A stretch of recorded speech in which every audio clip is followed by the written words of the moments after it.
Dans cette vidéo, on veut définir le vocabulaire que nous allons utiliser dans ce nouveau chapitre dont le titre est probabilité. Premier mot de vocabulaire que nous allons utiliser énormément, c'est le mot expérience.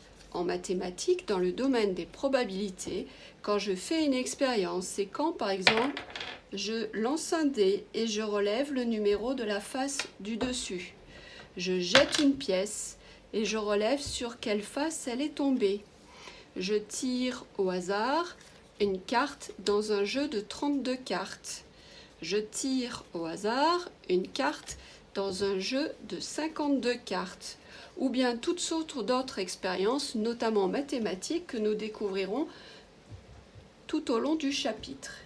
Si notre expérience, le résultat est absolument dû au hasard, je ne peux pas deviner quelle carte je vais tirer, ni quelle face du dé va sortir, du moins si tout est réglementaire, s'il n'y a pas de trucage derrière le dé, la pièce et le jeu de cartes.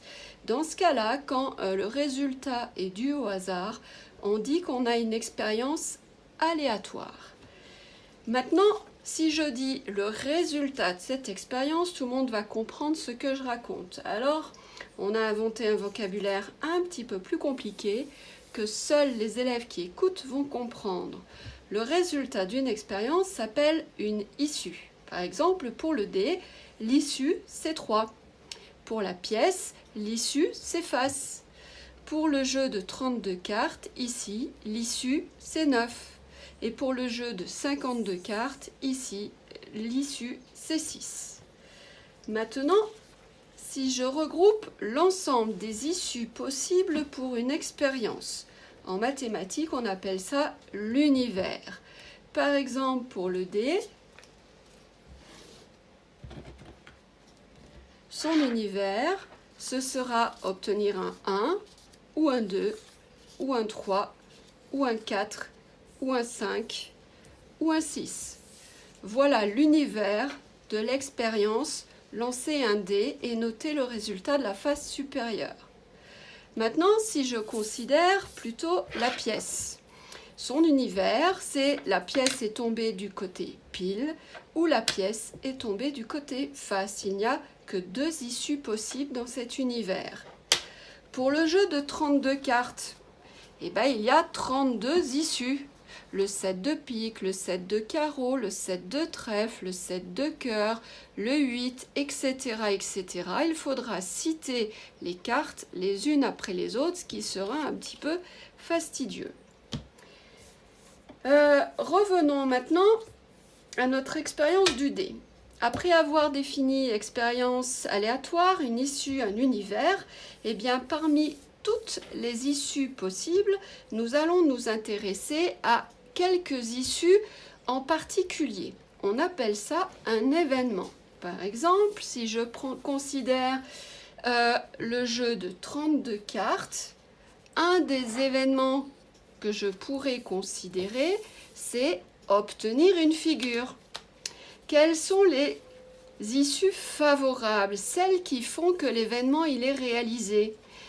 C'est si je tire un des valets, ou une des dames, ou un des rois.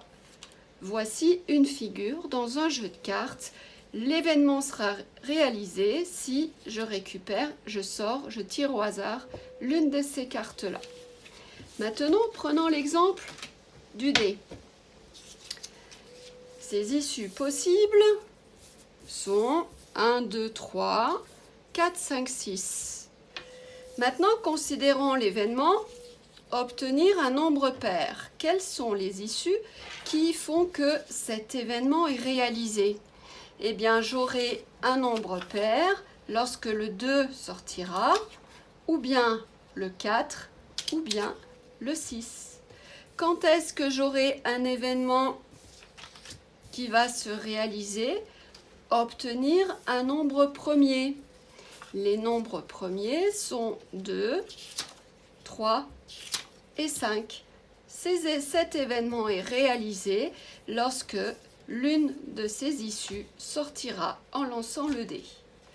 Maintenant, ce que je veux dans ce chapitre, c'est évaluer le nombre de chances que cet événement se réalise. Eh bien, en mathématiques, on appelle ça la probabilité. Donc, les mots qu'il va falloir maîtriser dans ce chapitre sont ceux-là. On réalise une